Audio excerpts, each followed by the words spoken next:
Esto es Eni con Más, con Eni Pichardo.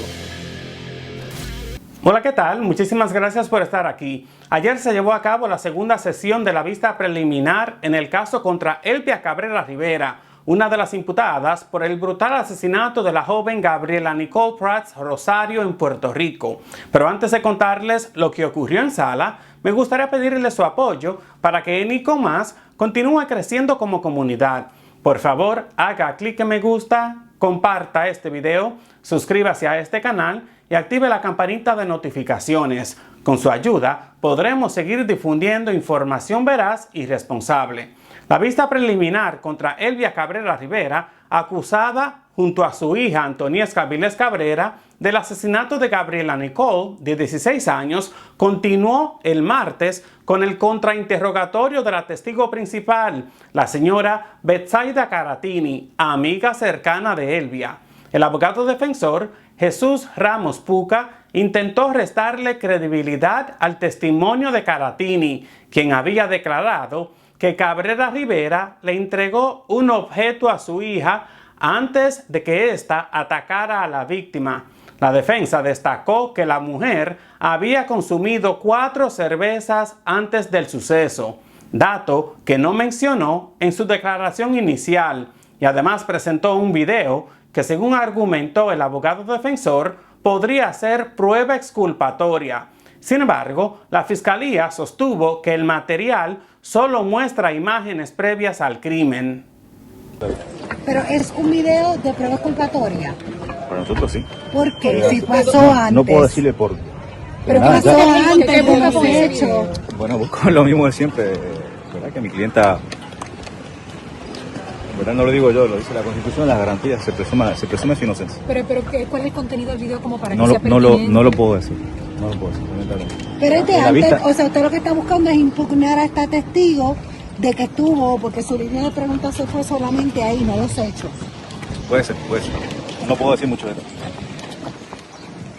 Realmente no es prueba exculpatoria, no es prueba favorable a la defensa. ¿El video es de antes de los hechos o de dónde? Bueno, ¿Y dónde? son las imágenes previas al incidente. No hay, reiteramos, no hay ningún video del incidente donde muere Gabriela. Hay que estar bien claro en eso.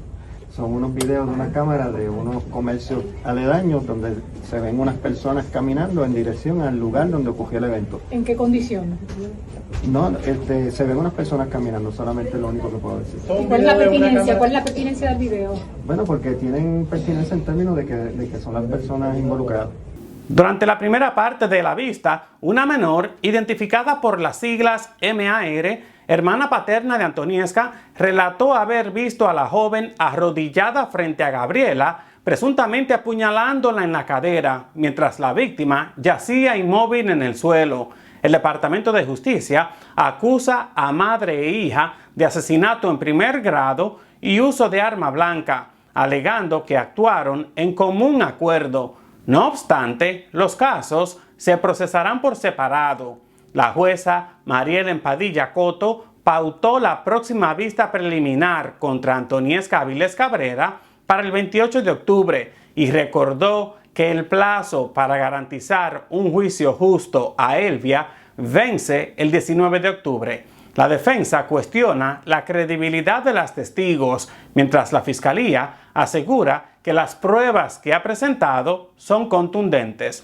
Pero ¿cómo se analiza esto desde el punto de vista legal? Para entenderlo, contacté hoy a la abogada criminalista Ana María Strube Ramírez, con amplia experiencia en casos de alto perfil. Escuchemos la entrevista. Licenciada Ana María Strube, muchísimas gracias por estar acá con nosotros. Gracias a ustedes por la invitación. Igualmente. Licenciada, para aquellos que no entienden, ¿qué es una vista preliminar? En Puerto Rico los procesos criminales solamente de delitos graves, ¿verdad? Hay que aclarar, se dividen en 3 partes. La primera parte es la erradicación de cargos por primera vez, en donde el tribunal determina, ¿verdad? Nosotros le llamamos la regla 6, pero es la determinación de causa para arresto, que es donde el tribunal determina ese proyecto de denuncia, si hay algún ápice de prueba, una cintila que conecta a la persona que es llevada frente a las autoridades, ¿verdad? Con los elementos del delito. Si hay una determinación de causa, se impone una fianza. En Puerto Rico, a diferencia de la jurisdicción federal, el derecho a la fianza es un derecho constitucional, así que en todos los casos se va a imponer una fianza. Y luego la segunda etapa como tal es la vista preliminar. La vista preliminar en Puerto Rico es una creación de ley, no existe, ¿verdad?, en la Constitución, a diferencia de la vista de causa para arresto y el juicio. Y en esa vista lo que se pretende es que el tribunal evalúe si la prueba que tiene el Ministerio Público amerita o es suficiente para que un ciudadano se exponga a los rigores de un juicio. Entiéndase, ¿verdad?, que se acerque más a esa etapa umbral del proceso criminal donde la persona se expone a ser hallada culpable y que responda por unos actos. Así que es una vista donde las garantías están amparadas en el debido proceso de ley, donde las partes tenemos derecho por primera vez, cuando digo las partes, ¿verdad?, el abogado tiene derecho por primera vez a conocer la prueba completa o casi completa de la fiscalía, a confrontarla. Es la etapa donde el ciudadano, el Estado le garantiza que va a tener representación legal si es indigente y no puede costear una a nivel privado.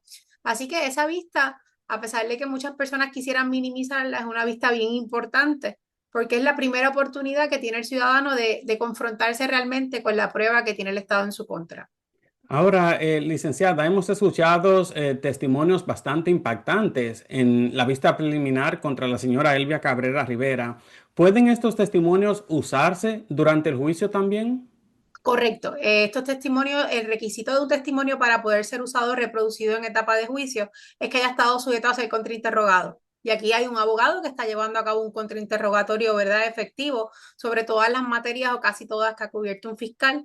Así que se pueden utilizar. Hay dos maneras de utilizarlo. El fiscal puede reproducir los testimonios llevando nuevamente a los testigos a etapa de juicio si hay una determinación de causa o si existiera alguna razón justificable bajo las reglas de evidencia que algún testigo no pueda estar disponible, ya sea por muerte, por privilegio o alguna razón, ¿verdad?, que de peso, pudiera reproducir esos testimonios que estamos viendo en la vista preliminar que se está viendo en el Tribunal Ley Bonito acá en Puerto Rico, reproducirse a través de una grabación. Así que esas dos maneras se pudieran utilizar. También estamos viendo que han hablado típicamente, se pudieran utilizar también para impugnar a los testigos si fueran nuevamente a declarar, porque esas son ya declaraciones anteriores de esos testigos bajo juramento, que de variar las versiones, como hemos visto que el abogado ha confrontado con declaraciones juradas, que ya el abogado tendría tan solo la declaración jurada, tendría entonces la declaración que ha brindado estos testigos que han declarado ante el Tribunal de Primera Instancia de Bonito bajo juramento. Pero entonces, estas declaraciones, estos testimonios, ¿los hacen a ellos libres de quizás cargos en el futuro, de alguna acusación? Bueno, no hemos visto que ninguno de los testigos que hayan declarado tenga alguna participación que los incrimine en la comisión del delito. Aquí no hay ningún testigo que haya sido participante, sino testigos oculares. Ciertamente tuvimos una menor que declaró sobre algún acto de violencia con su hermana. Esto no ha salido a la luz pública si existe algún tipo de acuerdo o ofrecimiento de inmunidad de cualquier conducta delictiva que pudiera surgir el testimonio de esa menor. De la dama que estaba declarando y que continúa declarando este jueves ante el Tribunal de Primera Instancia, ha surgido algunas inconsistencias en sus testimonios bajo juramento en la declaración jurada, bajo juramento con el que ha sido brindado en el tribunal, pero ninguna de las partes han solicitado apercibimiento de perjurio. Eso no quiere decir que en un futuro, si la Fiscalía entiende prudente que el testigo se perjuró, pudiera radicarle entonces cargos por haber brindado información falsa bajo juramento, porque eso aplica tanto a la declaración jurada como al testimonio, pero no es algo que hayamos visto en este proceso que estamos ventilando, ni testigos que se hayan incriminado en participación alguna, más allá de alguna manifestación de alguna conducta de agresión entre dos hermanas, y la testigo que está declarando no ha dado ningún indicio de que se esté incriminando en algún acto llevado a cabo de lo que ella alegadamente presenció aquella noche en Ay Bonito. ¿Cómo evalúa usted la estrategia de la defensa al intentar desacreditar el testimonio de la señora Caratini? Bueno, yo he sido consistente en mis expresiones en términos de que yo no le llamaría desacreditar, sino el método de impugnación es un método reconocido del contrainterrogatorio. Es más, todo buen contrainterrogatorio debe contar con prueba para poder confrontar convenciones distintas, porque como le expliqué, ante la ausencia de otro tipo de prueba que no sea la testimonial de los alegados, valga la redundancia, testigos presenciales, pues hay que minar la credibilidad impugnándola, porque el Estado de Derecho parte de la premisa y de la búsqueda de la verdad, y se parte entonces del principio de que la verdad se sostiene sin importar qué etapa o a quién se le esté contando. Cuando vemos entonces diferencias en las versiones, que algunas diferencias o incongruencias pueden ser incidentales, pero otras pueden ser tan medulares como las personas que la acompañaban a la imputada, si hubo conversaciones entre las imputadas antes, después, durante el evento. Así que esa serie de incongruencias puede llevar al juzgador a entender que esa prueba no es creíble en ausencia de otra prueba que pueda corroborar esas versiones. Así que minar la credibilidad no es una estrategia de la defensa, es un deber del contrainterrogatorio cuando tenemos sobre todo este tipo de prueba, que es prueba únicamente testimonial. Ahora, abogada, ¿qué tanto puede afectar la admisión de haber ingerido alcohol en la credibilidad de una testigo en una vista preliminar? La ingesta de alcohol va a afectar la percepción, ¿verdad? Sabemos que el Estado de Derecho nos dice que nosotros no debemos manejar vehículos de motor bajo efectos de bebidas embriagantes. ¿Por qué? Porque sabemos entonces que el organismo tiene algún tipo de impacto a esa sustancia que hemos ingerido. Así que bajo la misma línea de que el alcohol puede alterar nuestros sentidos de alguna forma, nuestras reacciones, nuestros estímulos, pues en la defensa lo utiliza ¿para qué? Para ver si de alguna manera las circunstancias que ella alega haber observado se pudieron ver alteradas de alguna forma por la ingesta de alcohol y su percepción pudo haber sido distinta en términos de lo que vio, de lo que creyó ver, de lo que entendió, de lo que no entendió. Así que es algo completamente normal atacar las circunstancias que rodearon una escena. Un testigo que describe, por ejemplo, físicamente a su asaltante, por dar un ejemplo, uno va a querer conocer cómo estaba su estado anímico. En este caso hablamos de alcohol, pero en ese otro ejemplo podríamos estar hablando de los nervios, el susto. No miro, estaba tan preocupado que realmente no pudo descifrar circunstancias particulares de esta persona. Así que típicamente un contrainterrogatorio ante una descripción de un testigo de un evento, vamos a querer conocer en qué circunstancias estaba esa percepción, esa capacidad realmente de poder ver, entender y recordar lo que estaba observando ese testigo. Y en su estrategia de contrainterrogatorio, ¿podría quizás la defensa simplemente buscar desestimar cargos? El contrainterrogatorio no desestima, el contrainterrogatorio básicamente confronta y ve si las versiones de los testigos se sostienen. Como parte de la prueba de defensa, la defensa pudiera, que es parte de la línea que llevó el abogado en algún momento, si como parte del contrainterrogatorio surgiera información que la fiscalía venía obligada a descubrir bajo el principio de prueba exculpatoria, que eso es un principio que es una obligación al Estado a nivel constitucional en todas las etapas del proceso. Si como parte de las preguntas saliera a relucir que existía esta prueba que no fue entregada por la Fiscalía, se pudiera solicitar un remedio de desestimación ante el tribunal. Pero el contrainterrogatorio como tal es una herramienta para desestimar a menos de que surja ese tipo de información que debió haber sido descubierta ante un requerimiento específico de la defensa antes de que empezara esta vista preliminar. ¿Y qué significa estos cambios de su versión o ampliar sus declaraciones con respecto a lo que ocurrió esa noche, como lo hemos visto que ha venido ocurriendo en este juicio? Bueno, tenemos que entender que los testigos, ¿verdad? Son seres humanos que muchos de ellos es la primera vez que están sentados en esa silla a declarar. Y siendo un caso tan y tan sonado en Puerto Rico en estos momentos, no podemos alejarnos de pensar que el testigo siente una responsabilidad para con la fenecida o con la parte imputada. Y primero ahí la primera versión que se da, hay que ver en qué escenario se dio, que es esa declaración jurada, cuántas preguntas se le hicieron a ese testigo, cuán descriptivas fueron las preguntas que le hizo la fiscal o el fiscal que le tomó esa declaración jurada. Así que la falta de, igual que información que haya escuchado posterior. Muchas veces los testigos a su vez hacen una búsqueda de noticias, hablan en el pueblo, hablan con otras personas, adquieren datos que no realmente hayan visto ellos o hayan sido conocidos por ellos, así que añaden por información que reciben. Así que estas incongruencias muchas veces hay veces que es porque mienten en los tribunales y hay otras veces que es porque ese testimonio se ha nutrido de conversaciones, de información adicional que no tenía ese testigo disponible a la fecha de dar la declaración jurada o la declaración anterior. A veces que se pudo hacer intencionalmente o a veces la misma condición humana de decir todo lo que sabemos sobre un tema, pues conlleva a que se cometan entonces este tipo de incongruencias o inconsistencias en los casos. Pero el deber del Ministerio Público es preparar a sus testigos para que la versión sea lo más fiel a lo que realmente le consta a ese testigo y que es conocimiento de un testigo lo que observó o percibió por alguno de sus sentidos. No es lo que me dijo el vecino, no es lo que se comenta en el supermercado. Y ahí es donde estriban muchas de las incongruencias, en que no nos cercioramos que la información que está dando el testigo realmente fue conocida. Pudo haber sido, ¿verdad?, algo que escuchó o algo que comentó o algo que leyó.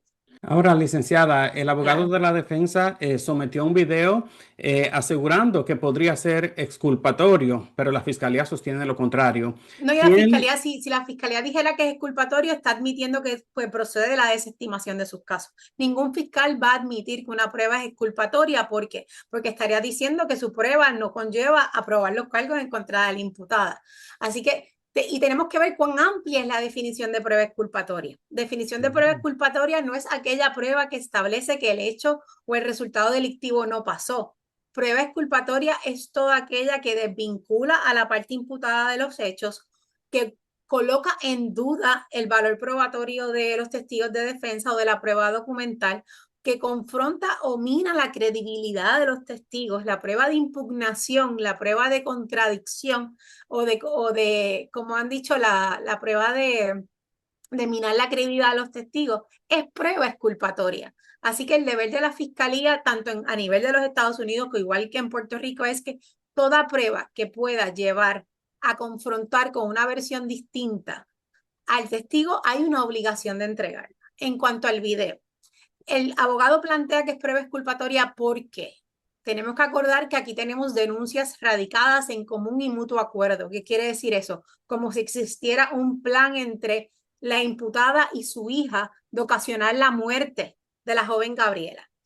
El abogado lo que plantea es que una testigo había dicho que la imputada venía caminando con su hija y el video resulta que no. Se ve la imputada caminando con su otra hija, pero no con la que está coacusada con ella, coimputada, perdón.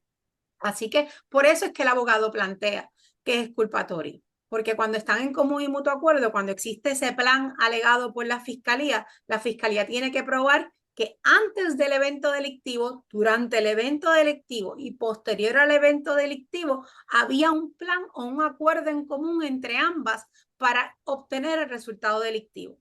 Así que tenemos que entender la naturaleza de los delitos para entender el planteamiento de la defensa. Así que ciertamente hay quien comenta de que el propio abogado trajo evidencia de que ahí estaba su cliente. Su abogado no está diciendo que doña Elvira no estaba el día de los hechos. Su abogado lo que está tratando de establecer es que no hubo un plan común con su hija de ocasionar la muerte de la joven, de Gabriela. Así que en ese aspecto es que lo trae el abogado. ¿Y piensa usted que la presentación de este video podría ser efectiva? Yo creo que el cúmulo de establecer las inconsistencias, las incongruencias en la prueba debilitan ciertamente el testimonio del fiscal. Yo creo que el video pudiera demostrar, favorecer un poco más a la menor que no está siendo juzgada en este momento que a la imputada que sí está siendo juzgada, pero va a depender de la manera en que lo maneje el tribunal. Si el tribunal, y tenemos una juez que ha demostrado una capacidad en sala y un dominio de las reglas de evidencia durante la vista preliminar, ¿verdad? Que hay que reconocerlo, pero hay que ver cómo la juez maneja, reconociendo la etapa en que está, si esas impugnaciones, esa manera en que se ha tratado de atacar la confiabilidad de los testimonios, la lleva a ella a pensar que esa prueba no es tan buena o tan suficiente como para exponer a doña Elvira a los rigores de un juicio y exponerse a una pena de 99 años por un asesinato y una pena de 6 o 12 años por una ley de armas. Y pasando, abogada, al procedimiento y garantías, la jueza Marielen Padilla Coto habló del término para un juicio justo y rápido. ¿Qué significa esto en la práctica y qué pasa si se vence? El juicio justo y, ¿verdad? Tenemos dos derechos constitucionales. Tenemos el juicio justo e imparcial y tenemos el derecho a juicio rápido. En Puerto Rico se reconoce y se divide en, ¿verdad?, de esta forma. El juicio justo e imparcial es que la persona que va a decidir sobre mí, que soy yo la imputada, ¿verdad? Imputada es la palabra para acusada, pero en la etapa que estamos, vista preliminar, es que si soy yo la que voy a decidir sobre la causa o no causa en contra de las denuncias que se le presentó a esa persona imputada, es que yo no tenga mi mente hecha, yo no tengo un ánimo preconcebido sobre si esa persona es responsable o no y que mi determinación solamente esté influenciada por la prueba. ¿Qué es el juicio rápido? El juicio rápido aquí lo hemos escuchado porque teníamos dos imputadas que estaban en un proceso consolidado. Una joven pidió un referido para regla 240, que esa es la famosa procesabilidad que se ha discutido en cuanto a la menor, y la otra imputada tenía derecho que su vista preliminar se viera es que se celebrara en sus méritos o comenzarla en un espacio de 30 días a partir de que hubo una determinación de causa.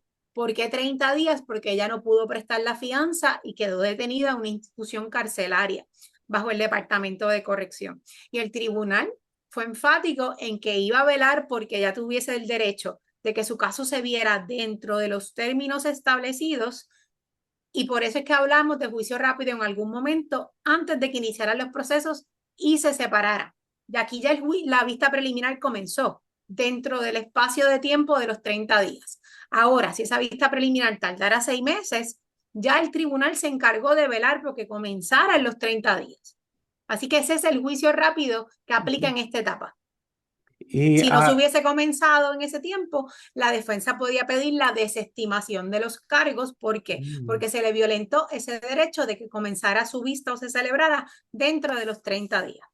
Y hablando de la separación, abogada, ¿qué implica esto de que los casos entre madre e hija o de madre e hija sean vistos por separado? ¿Podría esto beneficiar o quizás perjudicar a alguna de las partes? Ciertamente quien yo veo que se perjudica es el Ministerio Público, porque ya básicamente es un anticipo de su prueba, no tan solo a la otra parte, sino al escrutinio público, porque está siendo televisado el proceso. En ese sentido ya comienza, ¿verdad?, a cuestionarse la confiabilidad o suficiencia de la prueba del Ministerio Público.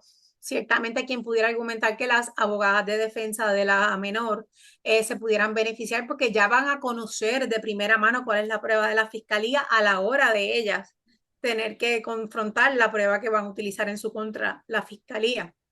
Así que ciertamente es un agotamiento de recursos. La juez que está viendo este caso no pudiera ver el caso de la menor. A nivel de tribunales y administración de tribunales conlleva un gasto mayor porque tienen que identificar un juez que deje su calendario regular para tan solo dedicarse a atender ahora el caso de la menor, porque no puede ser el mismo juzgador quien vea ambos procesos ya que fueron separados, porque la defensa de la menor no estaba preparada cuando iba a comenzar el caso de la adulta. O sea que en la vista preliminar pautada para el 28 de octubre, sería la vista en el caso contra Antoniesca, ¿este proceso no lo va a liderar la jueza Padilla Coto? No, no puede. Ella no viene obligada a inhibirse de ese proceso. El Tribunal de Aybonito tendría que asignar otro juez de igual jerarquía, un juez ¿verdad?, superior. En Puerto Rico hay diferentes niveles de jueces, que sería quien estaría presidiendo esa vista, escuchando la prueba y determinando entonces si existe causa o no. Sería otro juez. Y abogada, estas preguntas van más en un ámbito de perspectiva humana y social.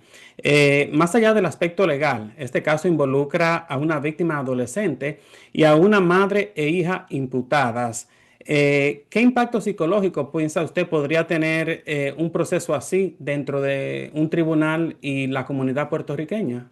Ciertamente, y lo hemos visto reflejado en el Tribunal de Aybonito, la comunidad de Aybonito es una comunidad pequeña, entre ellos todos, vamos a escuchar los testimonios, se conocen, ¿verdad? Crea un impacto, crea una división dentro de la sociedad en términos de bandos. se toman bandos de quiénes son bandos imputadas, bandos perjudicadas, pero lamentablemente la manera en que se está viviendo en Puerto Rico y el nivel de violencia que se está viviendo en Puerto Rico también a nivel de los Estados Unidos, lo que refleja es esta falta de tolerancia, ¿verdad? Hay un problema de valores y tolerancia y recurrir a la violencia como mecanismo. No es tan solo, lamentablemente esto no es un evento aislado, aquí mueren adolescentes todos los días, ya sea por actos de violencia relacionados al uso y venta de sustancias controladas o armas, o también patrones de acecho. Así que aquí vemos que todos los días, lamentablemente, menores de 16, 17, 18 años son víctimas. Y también los traen como mal llamados victimarios. La población que estamos trabajando, los abogados de defensa en Puerto Rico, cada vez es una población más joven. Tenemos más niños de 18, 17, 19, 20 años siendo procesados por este tipo de conducta. Mis clientes que están siendo traídos a los tribunales por delitos de asesinato cada vez son más jóvenes, se acercan más a la edad de la menor implicada que adultos. Así que este caso es un reflejo de lo que se está viviendo en sociedad y lamentablemente la violencia se reproduce en el núcleo familiar también. Son situaciones que es lo que están expuestos, ¿verdad? Y la manera de resolver lo que puedan confrontarse en la cotidianidad de sus días es recurriendo a la violencia. Así que tristemente es un reflejo de cómo se está viviendo. Definitivamente, abogado, un caso complejo y controversial. Nosotros le estaremos dando seguimiento, agradeciéndole mucho su tiempo y su confianza. Gracias a ustedes por el interés. Y espero poder volver a conversar con usted. Claro que sí, siempre a la orden. Un placer. Gracias. Gracias. Lindo día. Se espera que la vista preliminar en el caso contra Elvia continúe mañana jueves.